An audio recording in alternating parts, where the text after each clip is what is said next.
नमस्ते। विदर्भ दर्पण news में सभी दर्शकों का स्वागत।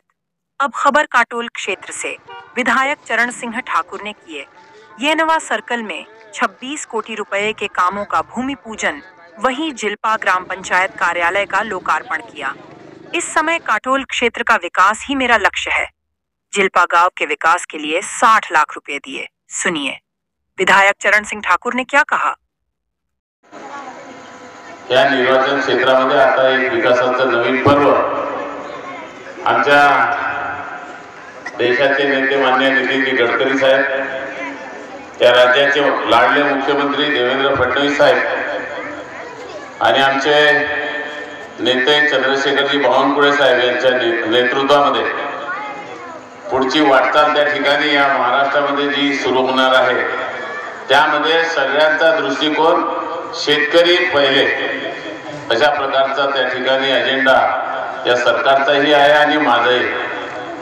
म्हणून पहिले शेतकऱ्याचा गाव असेल तिथे तलाव करायचा आणि शेताला त्या ठिकाणी पाणी देण्याचं काम त्या ठिकाणी करायचं, अशा पद्धतीचं क्रम आता पुढच्या काळामध्ये आपल्याला पाहावयास मिळणार। शेतकरी सुखी झाला पाहिजे, त्याच्याकरता संत्र्याच्या शेतकऱ्याकरता संत्र्यावर प्रक्रिया करणारा कारखाना सुद्धा या भागामध्ये आणण्याचा आमचा संकल्प त्या ठिकाणी आहे।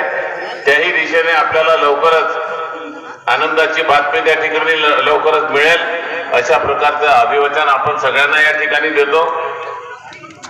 कापसाचा शेतकरी अडचणीत आहे, कापसावर प्रक्रिया करणारा एक मोठा प्रकल्प आपल्या भागामध्ये आता आमचे चंद्रशेखरजी बावनकुळे साहेबांनी या ठिकाणी ते काम हाती घेतलेलं असल्यामुळे हा एक प्रकल्प आपल्या भागामध्ये सुरू होणार।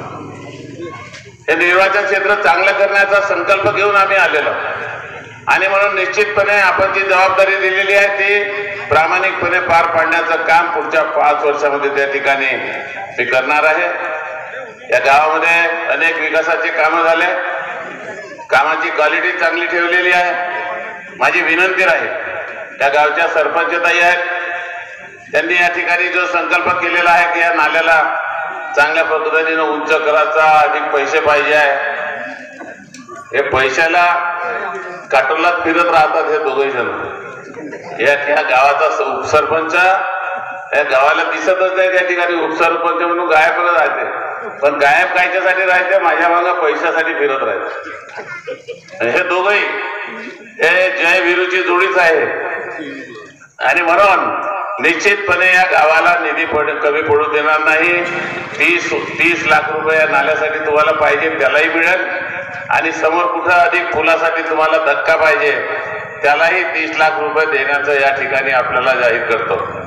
म्हणून विकास कामामध्ये कुठेही तुम्हाला त्या ठिकाणी अडचण जाणार नाही, कारण की विकासाचा पर्व घेऊन हे सरकार देवेंद्र फडणवीस साहेबांच्या नेतृत्वामध्ये या राज्यामध्ये आलेला आहे आणि म्हणून सर्वांगीण विकास या महाराष्ट्राचा करायचा असल्यामुळे त्यामध्ये काटोल निर्वाचन क्षेत्र हे 288 निर्वाचन क्षेत्रामध्ये समोर गेलं पाहिजे। हेच काम या ठिकाणी आपल्या सगळ्यांच्या सहकार्याने पुढच्या काळामध्ये आपल्याला पाहावयास मिळणार आहे आणि म्हणून बांधवांनो माझी विनंती आपण सगळ्यांना राहणार आहे, कामाला पैसे मिळतील परंतु कामाची क्वालिटी चांगली असली पाहिजे। जे पैसा त्या ठिकाणी आपल्या गावाकरता येईल त्या पैशाचा आनंद लोकांना घेता आला पाहिजे, त्याचा उपभोग घेता आला पाहिजे, याची काळजी घेण्याचं काम ग्रामपंचायतच्या सगळ्या मंडळींनी त्या ठिकाणी करावा, इतकीच अपेक्षा आपण सगळ्यांकडून करतो। आपण केलेल्या सहकार्याबद्दल आपण सगळ्यांचं मनाच्या पलीकडे जाऊन आणि काम करणारा, जनतेची सेवा करणारा माणूस म्हणून आपण चरण सिंग ठाकूरांना निवडून दिल्याबद्दल भारतीय जनता पार्टीच्या वतीने मी मनापासून आभार मानण्यासाठी या ठिकाणी उभा आहे। बंधू भगिनींनो, विकासाला जात नसते, विकासाला रंग नसतो, विकासाला धर्म नसतो, विकासाला पंथ नसतो, विकास हा जनतेच्या सर्वसामान्य जनते